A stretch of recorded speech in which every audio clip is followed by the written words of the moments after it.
আজকের ভ্লগে প্রথমেই সবাইকে জানাই দীপাবলির অনেক অনেক শুভেচ্ছা। আগের ভ্লগে তো দেখলেই যে আমি সব টুনি বাল্বগুলো নামিয়েছিলাম, তো সেইগুলোই একটু আমার মতো করে আমার রাজপ্রাসাদটাকে সুন্দর করে সাজিয়ে তুললাম। আর এইদিকে কালকে তো আমরা দেশের বাড়ি যাব অমাবস্যা পুজো করাতে, প্রতি অমাবস্যাতেই যাই তোমরা জানো। তো সেই মতো ঠাকুরের সব জিনিসপত্র আনা হয়ে গেছে। আর আমি বাজারে গিয়েছিলাম মোমবাতি, আমার লাড্ডুর জন্য একটা তালের মিছরি নিয়ে এসেছি।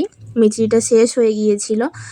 আর আমার শরীর কিন্তু খুবই খারাপ, যে কারণে আমি সেরকমভাবে বেরোতেও পারিনি, কোনো রকম কোনো ঠাকুরও দেখতে যেতে পারিনি, ভ্লগও রেডি করতে পারিনি। তাই যতটুকু যা পেরেছি তোমাদের সামনে তুলে ধরছি। ভালো লাগলে অবশ্যই কিন্তু লাইক কমেন্ট করে দিও।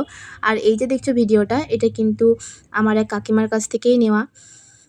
তো চলো দেখতে থাকো মায়ের পুজোর কিছু মুহূর্ত। প্রচুর পরিমাণে ঠান্ডা লেগে যাওয়ার কারণে দাঁতে খুব ব্যথা, যে কারণে আমি কোনো কথাই বলতে পারছি না।